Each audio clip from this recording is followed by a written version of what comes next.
Hello, everyone, and welcome to my talk show, Live with Tatelicious, and I'm your host, Tatelicious Karigambe Sandberg. Today on the show, I am talking about HIV and AIDS. And as you know, most of the people who follow me on Facebook and all my social media platforms, they know that I'm HIV positive myself, and I've been living with the virus for more than 13 years.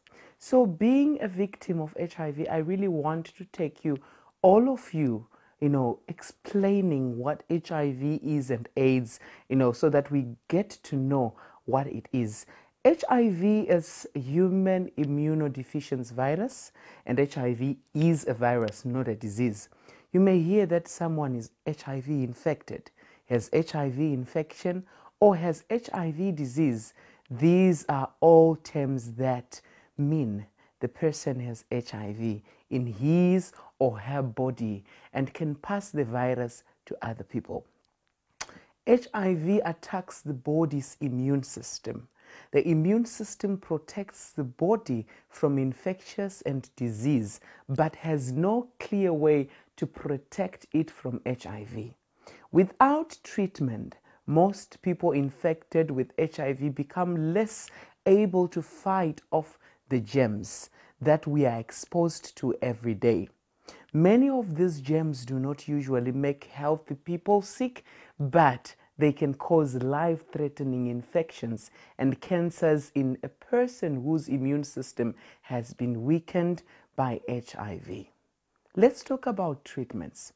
HIV treatments can slow this process and allow people with HIV to live longer, healthier lives. And also we see people infected with HIV may have no symptoms for 10 or more years. They may not know if they're infected.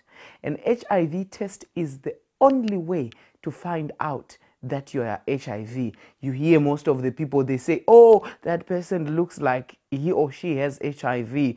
Oh, those kind of words are harsh and discriminatory. The only thing which proves that someone is HIV positive is through an HIV test. And I will go on to explain also what is meant by AIDS.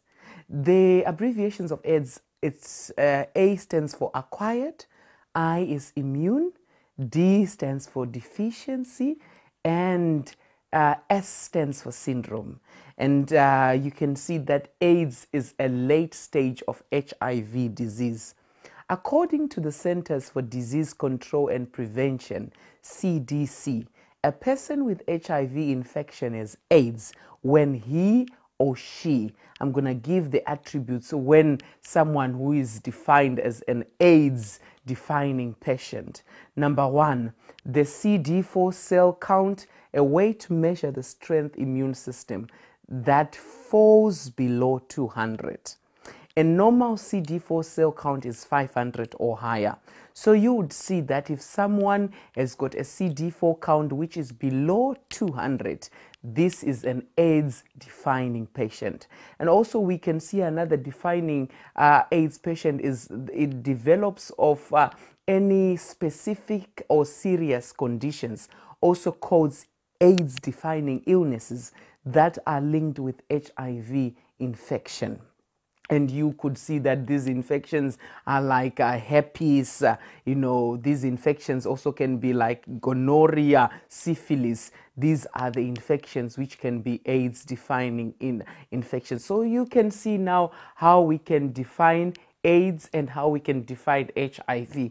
And remember, the key concepts of the notes is HIV is a virus and AIDS is a disease. And most of the people do not know that AIDS is a later stage of HIV, when HIV is not treated, and when someone who is, HIV positive is not adhering to the medicine, the ARVs, then they become having that disease called AIDS. With those issues of HIV and AIDS, we don't need to rush when we are teaching each other. And one thing I have learned about these issues is to really take the information and adapt and simulate it into our brains. So for today, I have to call it off, and join me again next week. The same talk show, Life with Tatelicious, as I am delving deep with the HIV and AIDS issues. And it's been so enlightening because we have to be equipped with knowledge. From me, Tatelicious Karigambe, and the crew behind the scenes, it's bye for now. We love you so much, and Makandikoshera, Mufunge.